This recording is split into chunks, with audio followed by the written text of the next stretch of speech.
Well, kicking our show off today, the Bronx Arts Ensemble's purpose is to nourish arts right here in the very borough of the Bronx, serving its diverse communities and developing audiences through arts and education, as well as musical performances of the highest professional standard.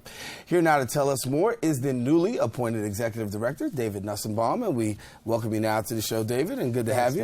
Thanks, Darren. Happy Veterans Day. Happy Veterans Day. First off to you, congratulations. Thank you. Yeah, it's really exciting. I actually have left the business world, formerly worked with Ernst & Young in the consulting group in Manhattan, did a lot of traveling, did a lot of work in the private sector for banks, and here I am managing an arts organization, and it's the dream of a lifetime for me. I was a music student as a kid growing up in the Bronx, and it's just a wonderful thing. But enough about me. I want to tell you a little bit about Bronx Arts Ensemble. Yeah, let's talk a little bit about the Arts Ensemble. Yeah. Obviously, it's been around for a minute, and you are part of a growing organization. Yes. So actually, it's been around for quite like over 40 years. We've been around, and as the name implies, dedicated to the Bronx, dedicated to the arts, and we actually started out doing a lot of concerts around the borough, a lot of professional musicians who worked on Broadway, who worked in Lincoln Center and whatnot, decided to get together. Some of them lived in the Bronx and decided to provide concerts for kids, for adults, jazz, classical, Latino. But then what happened was, unfortunately, I guess you could say, the school systems in the Bronx really cut back on their arts funding, as you know. And at that time, probably, you know, in the 80s, we identified an opportunity that these kids needed some arts in their educational curriculum. So we came in, we're now at 40 schools, 40 public schools in the Bronx. And we provide classes, both after-school classes and during-school classes in not just music, but theater, dance, visual arts. We even do stuff in what we call movement. So we've got the Taekwondo class in one school and a yoga class in another school. And as you can imagine, the kids love it. I mean, I was down in Mott Haven a couple weeks ago to see my first sort of class in action, and I saw a guitar class and a singing class and a dance class, and it was just tremendous. What's it like for you being able to stand in the gap and fill in the gap? Because you talked about the fact that public education, particularly in the arts, seems to be suffering tremendously when it comes to financing and budget cuts. Right, that's right. So being able to stand in the gap, what do you feel like you're able to provide? So, I mean, I can tell you my story. I grew up in the Bronx. I ultimately went on for a business career, but I can tell you that as a kid and even in college, the discipline of playing music has helped me in everything I do. I mean, you think about certain words like to perform, to rehearse, right? To be in tune, to be in harmony, to work in an ensemble. Yeah, that's musical stuff, but that's also business stuff. I mean, to be able to innovate, to be able to work well with colleagues. So we believe that our programs, yeah, they might produce the next Lin-Manuel Miranda, right? We might have some geniuses in our programs who make it to LaGuardia and make it to Broadway or whatever. But we feel that everybody in the elementary schools, you know, K through 12, everybody who studies the arts benefit because they learn certain skills about how to prepare and how to present and how to get up in front of people and get on stage, which, you know, everybody's on stage, whether you're an athlete or whether you're an executive.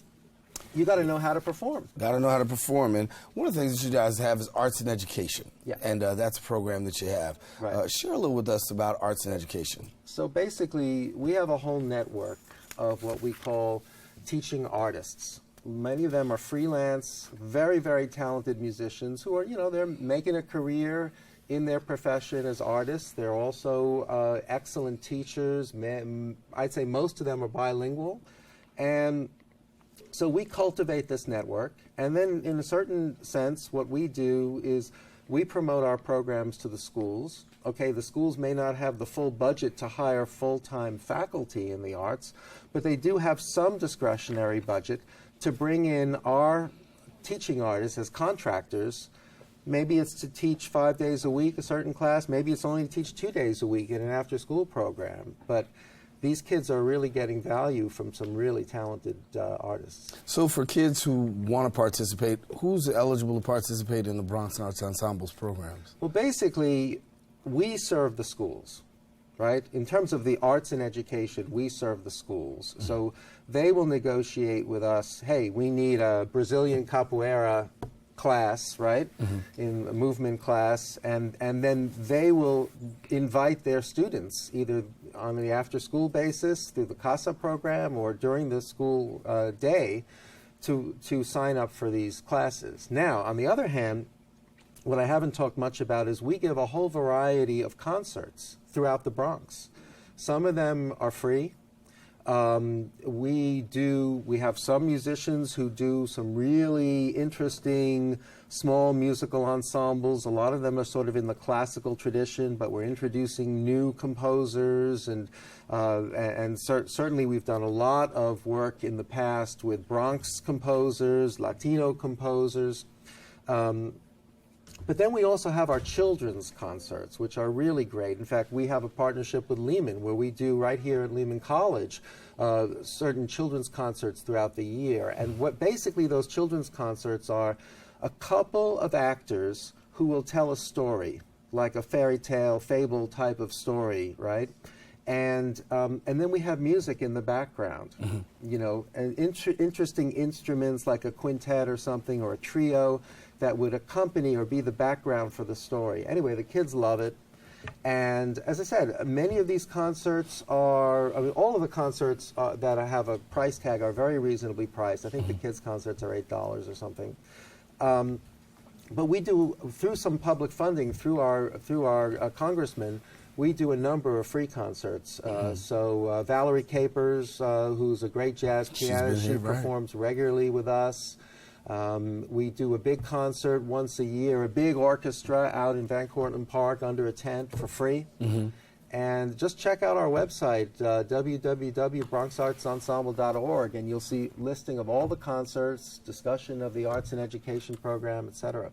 Excited for the holidays, obviously a lot happening for you. Yeah, we have a holiday concert also. We do it in some of the historic houses of the Bronx, like Van Cortlandt Manor, and that's a great one for kids and adults alike. Well, we want to thank you for coming by and sharing with us, David Nussenbaum, Executive Director of the Bronx Arts Ensemble. Thank you so much, and congratulations once again on the spot. Thanks. Nice to meet you. Pleasure. Okay. Pleasure.